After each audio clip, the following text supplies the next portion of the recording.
Oke, jadi untuk di sini nanti untuk Modbus kliennya itu cukup berbeda ya. Jadi di sini kan kemarin kalau kita pakai Modbus server itu untuk mengubah PLC kita menjadi Modbus server ya atau Modbus slave yang memberikan data.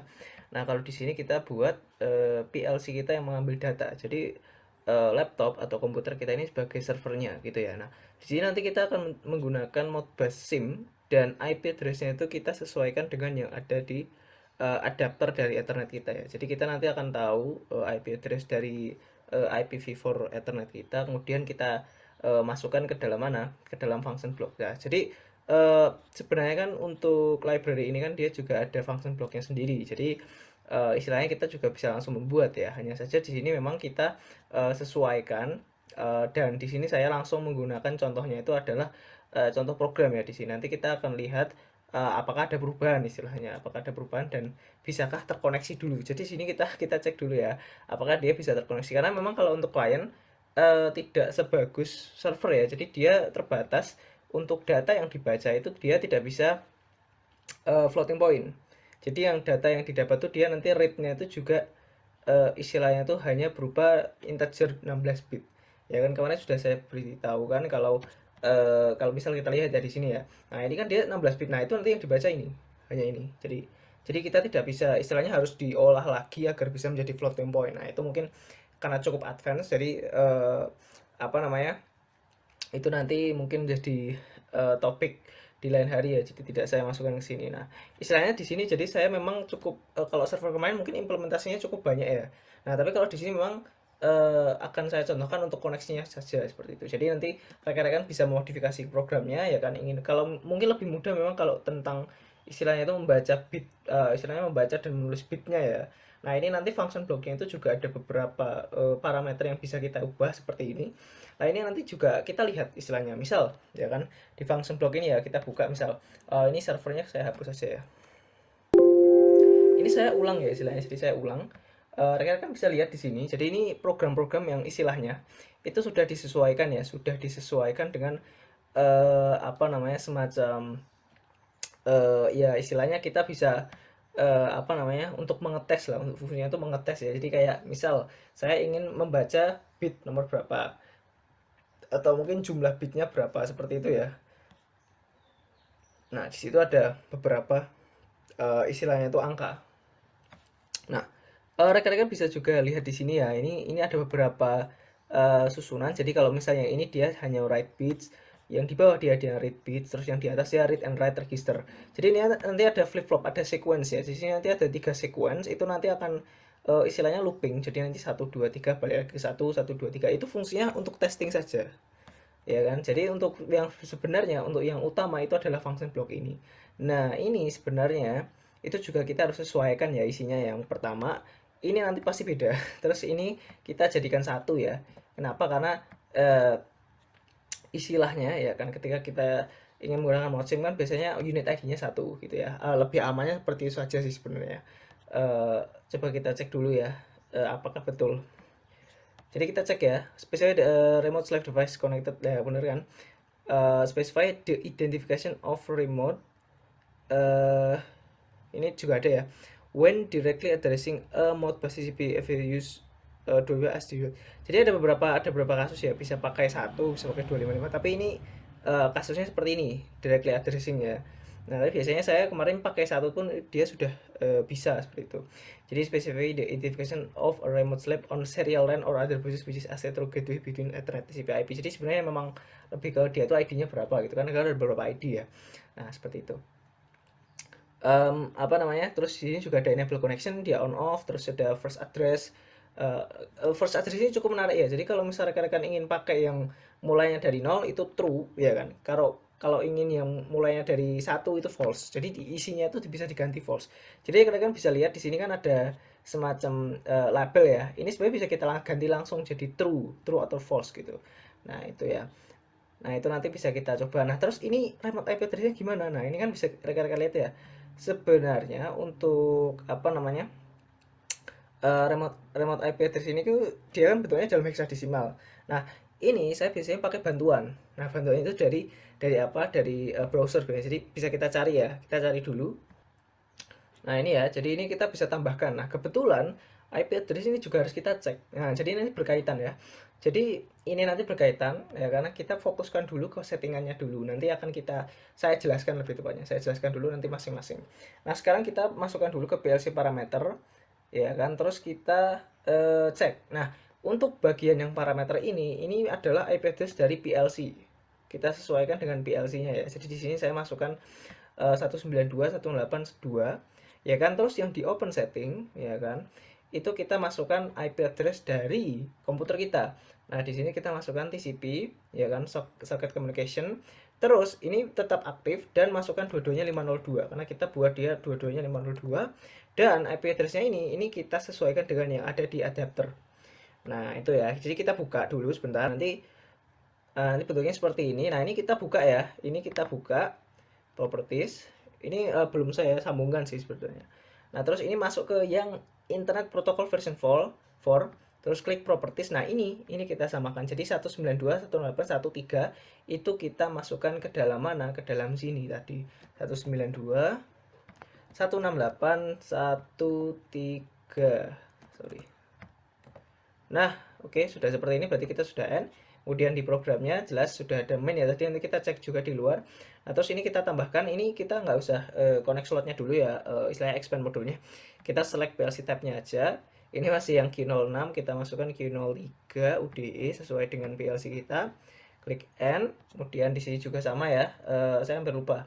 Kita change PLC tab-nya juga, ya kan, biar sama, nanti kita rebuild. Semoga aja tidak mereset ya, saya agak lupa kadang. Oke, nah harusnya tadi kita cek dulu ya. Nah ini mungkin tadi PLC Poga aja saya agak lupa ya, soalnya PLC parameternya itu apakah berubah. Harusnya sih tidak berubah. Nah tidak berubah ya, yang seperti ini masih sama. Oke, kita cek lagi. Nah terus kalau sudah seperti itu berarti kita bisa langsung coba build ya. Kita coba rebuild dulu. Nah terus tadi kan kita sudah masukkan ya IP address-nya dari laptop kita itu sekian, 192.168.1.3. Nah itu kita bisa cocokkan di sini, kita masukkan 192.168.1.3. Oke, kita convert to hex. Nah jadinya kan seperti ini ya, ini yang kita copy ya kan, terus titiknya ilangin ya kan, istilahnya titiknya dihilangin terus dijadikan huruf kapital untuk yang dalam bentuk huruf gitu ya. Jadi ada 8 karakter ya kan, titiknya hilangin, ini gedekan. Sebenarnya nggak beberapa tuh kadang ada permasalahan ya. Jadi ini sudah seperti ini berarti dia sudah sama dengan punya kita seperti itu ya. Nah kalau sudah sama ya sudah, berarti kita bisa coba istilahnya ini kita bisa coba nyalakan ya, tapi ini kan belum saya koneksi ya.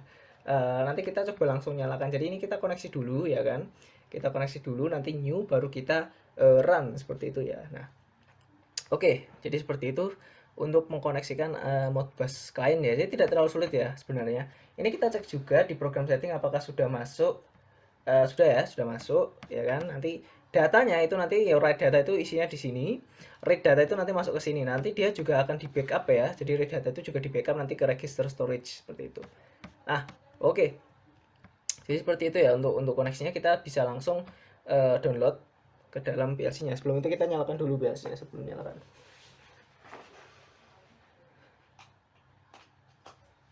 Oke, sebenarnya ini PLC-nya sudah terkoneksi dengan Modbus client ya.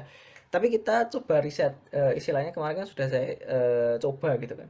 Nah, sebelum itu kita masuk ke connection dulu, kita setting ya connection-nya. Ya kan. Oke.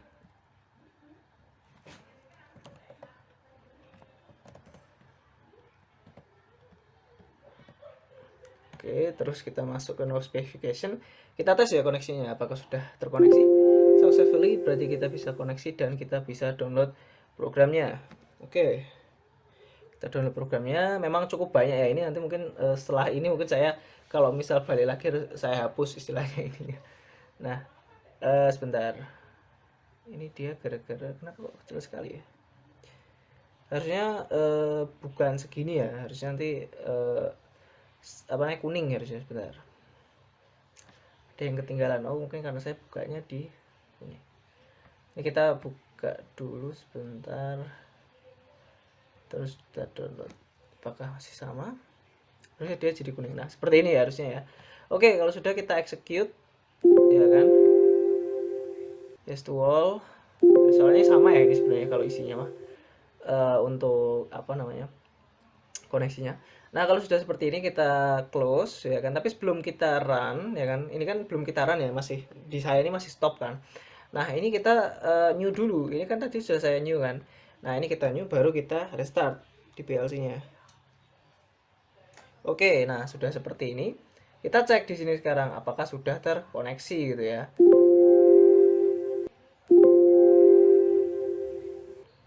Ini cukup berbeda karena kita memang menggunakan function block apa namanya untuk, nah ini sudah jalan ya kalau rekan-rekan bisa lihat di sini.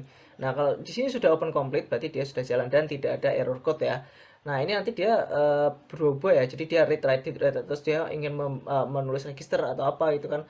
Nah bentuknya itu nanti akan sesuai dengan logic di atas. Berarti ini ya contoh untuk mengetes sih apakah dia bisa terkoneksi seperti itu. Dan dalam kasus ini ternyata bisa terkoneksi ya, bisa rekan-rekan lihat. Nanti di sini juga kita bisa lihat ya 500 ya, karena nanti kenapa 500 karena address yang ditulis itu 500. eh Coba kita lihat 100 kemudian kita masuk ke coil, coba kita lihat apakah ada. Nah ini ya rekan-rekan bisa lihat ya, di sini ada coilnya itu sudah tertulis ya nilainya, itu sesuaikan dengan logic yang ada di sini sebenarnya. Nah itu kalau saya jelaskan sebenarnya cukup banyak ya istilahnya. Nah ini misalnya dari register address, no of address, jadi parameter inilah yang penting untuk membaca nilainya nantinya.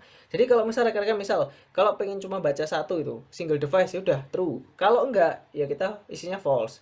Kalau yang read only ya kan, kalau false berarti dia nanti read and write seperti itu. Jadi ada beberapa parameter yang bisa kita gunakan di sini dan rekan-rekan bisa lihat di PPT ini. PPT ini akan saya berikan ke rekan-rekan seperti itu. Untuk sebenarnya pun ini kalau rekan-rekan mau itu juga ada di manual ya. Jadi nggak harus pakai PPT ini sebenarnya. Ini kan saya cuma crop ya istilahnya, crop terus saya berikan ke teman-teman, saya jelaskan nanti bentuknya seperti ini. Nah kalau misal dia sudah terkoneksi ya sudah, berarti dia istilahnya bisa send data open complete dan bisa jalan seperti ini, seperti itu. Nah itu untuk Modbus client. Memang kalau untuk Modbus client function blocknya itu dia lebih ini ya, lebih apa namanya, lebih terbatas ya fiturnya dibanding kalau Modbus server. Modbus server kemarin kan bisa langsung kirim data float ya.